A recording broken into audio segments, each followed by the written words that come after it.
দেশে বহু মানুষ আছে, বিভিন্ন জনের বুদ্ধিজীবী সহ বিভিন্ন জ্ঞানী ব্যক্তিবর্গ আছেন, বিভিন্ন শ্রেণী পেশার মানুষ আছেন, বিভিন্ন জন মানুষের বিভিন্ন মতামত আছে। আমরা সেই মতামতগুলো আলোচনা করব, সকলে সকলের মতামত উপস্থাপন করবেন, কিন্তু দিন শেষে যেই মতামতের পক্ষে সবচাইতে বেশি সমর্থন থাকবে সেই মতামতের ভিত্তিতেই আমরা দেশকে গড়ে তুলব, দেশকে সামনের দিকে এগিয়ে নিয়ে যাব। আমাদের বিভিন্ন দলের মধ্যে হোক, বিভিন্ন মানুষের মধ্যেই হোক, মত পার্থক্য থাকতে পারে, কিন্তু আমাদেরকে খেয়াল রাখতে হবে যাতে সেই মত পার্থক্য এমন কোন পর্যায়ে না পৌঁছায় যেখানে দেশ ক্ষতিগ্রস্ত হবে, দেশের মানুষ ক্ষতিগ্রস্ত হবে, যেখানে দেশের সামনে এগিয়ে যাওয়া বাধাগ্রস্ত হবে, যেখানে দেশের মানুষের স্বাভাবিক যে চাওয়া সেই চাওয়াগুলো বাধাগ্রস্ত হবে। এমন কোন পরিস্থিতির উদ্ভব যাতে না হয়। আসসালামু আলাইকুম প্রিয় দর্শক শ্রোতা, মিজানুর রহমান আজহারীর বক্তব্যকে নিয়ে এবার মুখ খুলেছেন বিএনপির ভারপ্রাপ্ত চেয়ারম্যান তারেক রহমান। তারেক রহমান বিএনপির দুই নেতা হারুন এবং দুদু এবার আজহারীকে নিয়ে কটূক্তি করেছেন, কড়া মন্তব্য করেছেন। সেই কড়া মন্তব্যের এবার উত্তর দিয়েছেন আজহারী, আর সেই বক্তব্যকে সমর্থন করে তারেক রহমান কি বললেন চলুন ভিডিওতে বিস্তারিত দেখে আসি। আপনাদের সামনে দুটো কথা বলার সুযোগ হয়েছে আমার, আলহামদুলিল্লাহ। আজকে আমরা এখানে একত্রিত কেন হয়েছি এই বিষয়টি আপনারা সকলেই জানেন। গত 16 বছরে যেই স্বৈরাচার বাংলাদেশ থেকে পালিয়ে গিয়েছে গত অগস্ট মাসের 5 তারিখে, সেই স্বৈরাচার গত 16 বছরে সারা বাংলাদেশে লক্ষ লক্ষ পরিবারকে নির্যাতিত করেছে। শুধুমাত্র পালিয়ে যাবার কদিন আগেও, পালিয়ে যাবার 1 সপ্তাহ আগেও থেকেও সেই পলাতক স্বৈরাচার প্রায় 2000-এর মতন মানুষকে হত্যা করেছে। পালিয়ে যাবার কয়েকদিন আগেও ক্ষমতা ধরে রাখতে প্রায় 30,000-এর কাছাকাছি মানুষকে সে বিভিন্ন ভাবে জখম করেছে, বিভিন্ন ভাবে নির্যাতন করেছে। প্রিয় ভাই বোনেরা, এই যে গোলাম রাব্বানী, এই মানুষটি কে ছিল? মানুষটি একজন সাধারণ মানুষ ছিল, মানুষটি একজন রাজনৈতিক কর্মী ছিল। তার দোষ কি ছিল? তার দোষ ছিল সে দেশের মানুষের যেই অধিকার, কথা বলার অধিকার বলি আমরা, ভোটের অধিকার বলি আমরা, অর্থাৎ মানুষের যে অধিকার, ওই যে পালিয়ে গেছে যে 5 তারিখে স্বৈরাচার, সে সেই অধিকারকে দাবিয়ে রাখতে চেয়েছিল। প্রিয় ভাই বোনেরা, যারা আমাদের ভাইরা শহীদ হয়েছে তাদেরকে আমরা ফিরিয়ে আনতে পারবো না। যারা বিভিন্নভাবে ক্ষতিগ্রস্ত হয়েছেন, আমাদের যে সকল ভাইরা বোনেরা ক্ষতিগ্রস্ত হয়েছেন, বিভিন্নভাবে পঙ্গুত্ব নির্যাতনের শিকার হয়েছেন, পঙ্গুত্ব বরণ করেছেন, তাদেরকে হয়তো চিকিৎসার মাধ্যমে আমরা কাউকে কাউকে সুস্থ করে সম্পূর্ণভাবে সুস্থ করতে পারবো, কাউকে কাউকে হয়তো কিছুটা হলেও আমরা সুস্থ করতে পারবো। যেই পরিবারগুলো বিভিন্নভাবে ক্ষতিগ্রস্ত হয়েছে, আপনারা সহ বাংলাদেশের মানুষ যাদের পক্ষে সম্ভব, সেই মানুষগুলো যদি এই পরিবারগুলোর পাশে আমরা যার যতটুকু সামর্থ্য আছে তা নিয়ে যদি আমরা পাশে দাঁড়াই, তাহলে সেই পরিবারগুলো আগামী যে কয়দিন বেঁচে থাকবে কিছুটা হলেও ভালো থাকবে। প্রিয় ভাই বোনেরা, আজ স্বৈরাচার পালিয়ে গিয়েছে, বাংলাদেশের মানুষ এখন স্বৈরাচার মুক্ত। এখন সামনে আমাদের আরেকটি বড় যুদ্ধ। কি সেই যুদ্ধ? যেই সংগ্রাম, যেই আন্দোলন বিগত 16 বছর যাবৎ এই দেশের মানুষ, বিশেষ করে রাজনৈতিক দলগুলোর নেতাকর্মীরা করেছিল মানুষের সহযোগিতা নিয়ে, মানুষের সমর্থন নিয়ে, সেই অধিকারকে, যে অধিকারকে প্রতিষ্ঠিত করার জন্য, সেই অধিকারগুলোকে পর্যায়ক্রমিকভাবে আমাদের এখন প্রতিষ্ঠিত করতে হবে। যারা শহীদ হয়েছে, যারা নিজের জীবন দিয়েছে, তাদের লক্ষ্য কি ছিল? প্রথম লক্ষ্যই তাদের ছিল মানুষের রাজনৈতিক অধিকারকে প্রতিষ্ঠিত করা, মানুষের বাক স্বাধীনতাকে প্রতিষ্ঠিত করা। কারণ খুব সহজ কথায় যদি আমরা বলি, এই যে মানুষগুলো আপনারা এখানে যারা বসে আছেন অথবা দাঁড়িয়েছেন, যারা এই আজকের এই সমাবেশে উপস্থিত হয়েছেন, বিভিন্ন কথা শুনেছেন, প্রত্যেকটি মানুষের বিভিন্ন বিষয় আছে। কেউ এখানে কৃষক আছেন, কেউ এখানে ছাত্র আছেন, কেউ এখানে বিভিন্ন পেশার শ্রমিক আছেন। প্রত্যেকটি মানুষেরই বিভিন্ন বিষয় আছেন, এখন এই মানুষগুলোর বিভিন্ন রকম বিষয়ের মধ্যে বিভিন্ন রকম সমস্যা আছে। এই সমস্যাগুলো, বেকার আছেন, বহু শিক্ষিত বেকার হয়তো এখানে বসে আছেন, আপনাদের কর্মসংস্থান দরকার। বহু কৃষক আছেন, কৃষির বিভিন্ন সমস্যা আছে, পানির সমস্যা, বিদ্যুতের সমস্যা, বিভিন্ন রকম সমস্যা আছে। সেই সমস্যাগুলোর সমাধান প্রয়োজন। প্রাইমারি স্কুলের শিক্ষক বা হাই স্কুলের শিক্ষক আছেন, শিক্ষকদের বিভিন্ন সমস্যা আছে, হয়তো বেতন সমস্যা আছে, স্কুলের চাল ভাঙা সমস্যা আছে, সেগুলো ঠিক করা প্রয়োজন। ছাত্র ছাত্রীরা আছেন, তাদের বিভিন্ন শিক্ষার উপকরণ সহ বিভিন্ন বিষয় আছে যেগুলো সমস্যার সমাধান করা প্রয়োজন। সামগ্রিকভাবে এলাকার মানুষের বিভিন্ন রকম অসুবিধা সুবিধা থাকতে পারে। এই সুবিধা অসুবিধাগুলোকে দূর করতে হবে আমাদের, এবং এই সমস্যার যদি সমাধান করতে হয়, কৃষকের সমস্যার সমাধান যদি করতে হয়, অথবা সমস্যা অন্তত কমিয়ে আনার উদ্যোগ যদি গ্রহণ করতে হয়, শিক্ষার যদি সমস্যা কমিয়ে আনার উদ্যোগ গ্রহণ করতে হয়, এই যে এতগুলো মানুষ আপনার এখানে আজকে উপস্থিত হয়েছেন, প্রত্যেকটা মানুষেরই স্বাস্থ্য সংক্রান্ত বিষয় একটি আছে, গুরুত্বপূর্ণ বিষয় জীবনের। এই মানুষগুলোর যদি স্বাস্থ্য সেবা কম বেশি নিশ্চিত করতে হয়, যাতে করে একটা মানুষ, সে নারী হোক পুরুষ হোক যে কোনো বয়সেরই হোক মানুষ, সে যদি অসুস্থ হয়, সেই মানুষটা যাতে ঠিক মতন ডাক্তারের পরামর্শ পায় বা চিকিৎসা পায়, ঠিক মতন যাতে ওষুধ দিতে পারে, এরকম অনেক কিছু বিবেচনা যদি করতে হয়, তাহলে এই সমস্যাগুলো সারা দেশেই কম বেশি মানুষের আছে। দেশের বহু সমস্যা আছে, এই সমস্যাগুলোর পর্যায়ক্রমিকভাবে আমাদের সমাধান করতে হবে। এখন এই সমাধানগুলো করতে হলে নিশ্চয়ই কাউকে তো থাকতে হবে যারা আপনাদের এই সমস্যার সমাধানগুলোর কথা তুলে ধরতে পারে। গোলাম রাব্বানীরা চেয়েছিল দেশে এমন একটি সিস্টেম দেশে থাকুক, এমন একটি ব্যবস্থা দেশে ধীরে ধীরে গড়ে উঠুক, যাতে করে আপনাদের সমস্যাগুলো, এলাকার মানুষের সমস্যা, সমগ্র দেশে গ্রামে গঞ্জে শহরে ছিটিয়ে থাকা হাজারো কোটি লক্ষ কোটি মানুষের যে সমস্যা, সেই সমস্যাগুলো নিয়ে যাতে কিছু মানুষ কথা বলতে পারে, এবং সরকার যাতে বাধ্য থাকে দেশের দেশের সমস্যাগুলো সমাধান করার। মানুষ মানুষের কথা বলবে, সেই কথাগুলো যাতে ঠিকভাবে বলতে পারে, এবং সেই কথাগুলো যাতে যেখানে পৌঁছানো উচিত সেই পর্যন্ত পৌঁছাতে পারে।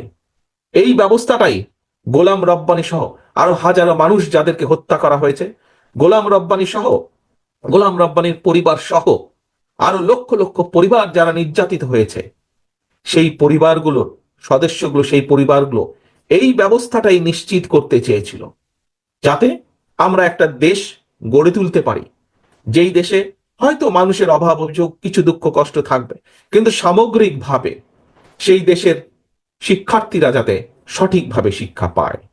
সামগ্রিকভাবে একটি দেশ গড়ে তোলা, যেই দেশের কৃষকরা, হয়তো সব সমস্যার সমাধান করা যাবে না, তারপরেও কৃষকরা যাতে সময় মতন বীজ সার পায়, একটি স্বাভাবিক মূল্যের মধ্যে যাতে বীজ সার পায়, যাতে কৃষকরা তাদের পণ্য দ্রব্য একটি স্বাভাবিক মূল্যে বিক্রয় করতে পারে, মানুষ যাতে তার স্বাস্থ্য সেবা স্বাভাবিকভাবে কম বেশি স্বাস্থ্য সেবা পেতে পারে, মানুষ রাস্তাঘাটে চলাচল করার সময় যাতে একটি স্বাভাবিক নিরাপত্তা থাকে সমগ্র দেশে, প্রতিটি গ্রামে অঞ্চলে জায়গায়। এইরকম একটি বাংলাদেশ আমরা গড়ে তুলতে চাই প্রিয় ভাই বোনেরা। গোলাম রাব্বানীরা তাই চেয়েছিল, সেই কথাগুলোই বলতে চেয়েছিল, কিন্তু সেদিনকার সেই স্বৈরাচার গোলাম রাব্বানীদের কথা বলতে দেয়নি, গোলাম রাব্বানীদের কথা শুনতে চায়নি। এ কারণেই তারা হাজার হাজার গোলাম রাব্বানীকে হত্যা করেছে, এ কারণেই তারা লক্ষ লক্ষ পরিবারকে নির্যাতিত করেছে। প্রিয় ভাই বোনেরা, আজ সময় এসেছে, পরিবর্তিত হয়েছে অবস্থা। স্বৈরাচার এই দেশ থেকে বিদায় হয়ে গিয়েছে, পালিয়ে গিয়েছে। যদিও যদিও স্বৈরাচারের প্রেতাত্মারা, অনেক সহযোগীরা এখনো এই দেশের আনাচে কানাচে লুকিয়ে আছে, তারা বিভিন্ন ষড়যন্ত্রের চেষ্টা করছে। কিন্তু আমরা আজ এখানে একত্রিত হয়েছি, আপনাদের মতন এরকম কোটি কোটি মানুষ যারা দেখতে চায় বাংলাদেশকে একটি স্বাভাবিক অবস্থার মধ্যে, যেখানে যেখানে একজন বেকার যুবক, শিক্ষিত হোক, অল্প শিক্ষিত হোক, অর্ধশিক্ষিত হোক, একজন বেকার যুবককে তার কর্মসংস্থানের জন্য বেশি বেগ পেতে হবে না, যেখানে শিক্ষার্থীকে তার শিক্ষার জন্য টেনশনে থাকতে হবে না, যেখানে রাতের বেলায় হোক দিনের বেলায় হোক মানুষ পথ দিয়ে হেঁটে যাবার সময় কম বেশি নিশ্চিন্তে নিরাপদে হেঁটে যেতে পারে। একটি স্বাভাবিক একজন মানুষ, সাধারণ মানুষ নিজের দেশ সম্পর্কে যা চিন্তা করে, যা কল্পনা করে, সেরকম একটি দেশ আমাদেরকে গড়ে তুলতে হবে। সেরকম একটি দেশ, আপনারা যদি সকলে একত্রিত থাকেন, আমরা যদি সকলে ঐক্যবদ্ধ থাকি। হ্যাঁ, দেশে বহু মানুষ আছে, বিভিন্ন জনের বুদ্ধিজীবী সহ বিভিন্ন জ্ঞানী ব্যক্তিবর্গ আছেন, বিভিন্ন শ্রেণী পেশার মানুষ আছেন, বিভিন্ন জন মানুষের বিভিন্ন মতামত আছে। আমরা সেই মতামতগুলো আলোচনা করব, সকলে সকলের মতামত উপস্থাপন করবেন, কিন্তু দিন শেষে যেই মতামতের পক্ষে সবচাইতে বেশি সমর্থন থাকবে, সেই মতামতের ভিত্তিতেই আমরা দেশকে গড়ে তুলব, দেশকে সামনের দিকে এগিয়ে নিয়ে যাব।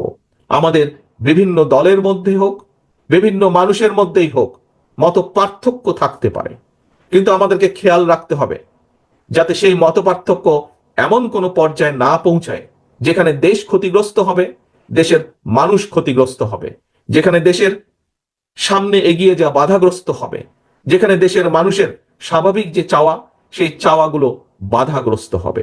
এমন কোনো পরিস্থিতির উদ্ভব যাতে না হয়, এই ব্যাপারে আমাদেরকে সতর্ক থাকতে হবে, আমাদেরকে সচেতন থাকতে হবে।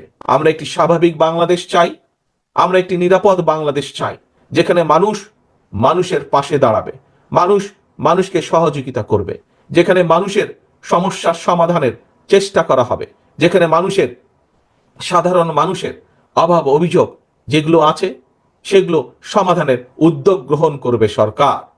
এইরকম একটি সরকার আমরা আগামী দিনের বাংলাদেশে গড়ে তুলতে চাই।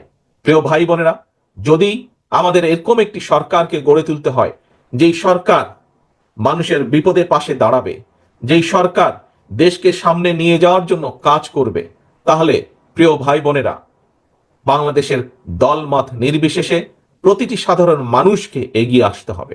এবং সমগ্র পৃথিবীতে আপনারা প্রায় দেখেন, টিভির পর্দায় দেখেন, পত্রপত্রিকায় দেখেন, বিদেশের অনেকগুলো দেশ, এই যে আমি যুক্তরাজ্যে আছি, এই দেশ সহ আরো যেই দেশগুলোকে, যাদেরকে আমরা উন্নত দেশ বলি, আমরা জানি যে এইসব দেশের সরকাররা জনগণের জন্য কাজ করে, জনগণের স্বাস্থ্যের জন্য কাজ করে, জনগণের শিক্ষা ব্যবস্থার জন্য কাজ করে, জনগণের নিরাপত্তার জন্য কাজ করে, নারীদের জন্য কাজ করে, শিশুদের জন্য কাজ করে, শ্রমিকদের পাশে দাঁড়ায়, শ্রমিকদের বিপদের সময় কৃষকদের পাশে দাঁড়ায়। এইসব দেশের সরকার একটি প্রক্রিয়ার মাধ্যমে তৈরি হয়। কি সেই প্রক্রিয়া? যেই দেশগুলোর দিকে আমরা তাকিয়ে থেকে, আহা, এই দেশগুলো কিভাবে নিজেদের দেশকে গড়ে তুলেছে, এইরকম যেই দেশগুলো আছে, সেই দেশগুলোতে একটি প্রক্রিয়া ফলো করা হয়, অনুসরণ করা হয়। সেই প্রক্রিয়াকে বলে নির্বাচন প্রক্রিয়া, গণতান্ত্রিক উপায় নির্বাচন প্রক্রিয়া। প্রিয় ভাই বোনেরা, বাংলাদেশকে যদি আগামী দিনে নিয়ে যেতে হয়, তাহলে অবশ্যই বাংলাদেশকে গণতান্ত্রিক ব্যবস্থার মধ্যে ফিরিয়ে আনতে হবে। সেটি ইউনিয়ন পরিষদের নির্বাচন হোক, সেটি পৌরসভার নির্বাচন হোক, সেটি উপজেলা পর্যায়ের নির্বাচন হোক, সেটি সংসদ পর্যায়ের নির্বাচন হোক, সেটি মসজিদ কমিটির নির্বাচন হোক, সেটি কোনো প্রতিষ্ঠানের নির্বাচন হোক, কিন্তু নির্বাচন প্রক্রিয়ার ভেতরে বাংলাদেশকে ফিরিয়ে আনতে হবে। নির্বাচন প্রক্রিয়ার মধ্যে যদি আমরা বাংলাদেশকে ফিরিয়ে আনতে পারি, এবং সেই যে কোনো মূল্যে সেই নির্বাচন প্রক্রিয়াকে আমাদের অব্যাহত রাখতে হবে বছরের পর বছর, যুগের পর যুগ, তাহলেই আমরা, এই যে আজকে আমার সামনে এতগুলো মানুষ, এই মানুষগুলোর মধ্যে থেকেই যোগ্য নেতৃত্ব বেরিয়ে আসবে, যোগ্য মানুষ বেরিয়ে আসবে। কেউ বেরিয়ে আসবে ইউনিয়ন পরিষদের মেম্বার অথবা ইউনিয়ন পরিষদের চেয়ারম্যান হিসাবে, কেউ হয়তো বেরিয়ে আসবে পৌরসভার চেয়ারম্যান হিসাবে, কেউ হয়তো বেরিয়ে আসবে উপজেলা চেয়ারম্যান হিসাবে, কেউ হয়তো বেরিয়ে আসবে সংসদ সদস্য হিসাবে। কিন্তু প্রকৃত মানুষের ভোটে যারা বেরিয়ে আসবে নির্বাচনের মাধ্যমে, সেই মানুষগুলো কাজ করবে মানুষের জন্য, সেই মানুষগুলো কথা বলবে তার এলাকার মানুষের জন্য, সেই মানুষগুলো কাজ করবে সামগ্রিকভাবে দেশের মানুষের জন্য, সামগ্রিকভাবে দেশের জন্য। প্রিয় ভাই বোনেরা, আসেন, আমরা আন্দোলন করেছি, সংগ্রাম করেছি, বহু মানুষ আত্মহতি দিয়েছে, এখন হচ্ছে সামনের দিন হচ্ছে দেশ গড়ার পালা। দর্শক শ্রোতা, একদল খেয়ে গেছে আর একদল খাওয়ার জন্য রেডি হয়ে আছে, এটি কোনো দলকে ইঙ্গিত করে বলেনি মিজানুর রহমান আজহারী। বাংলাদেশে নিবন্ধিত 48টি দলের কেউই এই কথাটিকে নিজের গায়ের সাথে জড়িয়ে নিল না, নিল বিএনপি। চোরের মন পুলিশ পুলিশ যাকে বলে, একদল খেয়ে গেছে আর একদল খাওয়ার জন্য রেডি হয়ে আছে।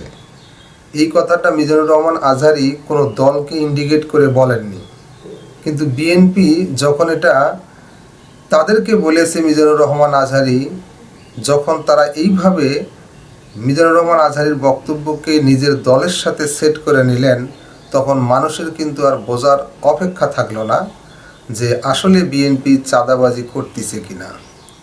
তবে ঐক্যের ডাক দিয়েছেন মিজানুর রহমান আজহারী। তিনি বলেছেন যে স্বৈরাচারের, চাঁদাবাজির, ঘুষখোরদের পরিণতি কি হয় তার স্পষ্ট উদাহরণ আওয়ামী লীগ, হাসিনা। তাই এখান থেকে শিক্ষা নিতে হবে, পরবর্তীতে এরকম স্বৈরাচারী আচরণ যেন কোনো দল না দেখায়। এরকম সতর্কবার্তা দিয়েই কথা বলেন মিজানুর রহমান আজহারী।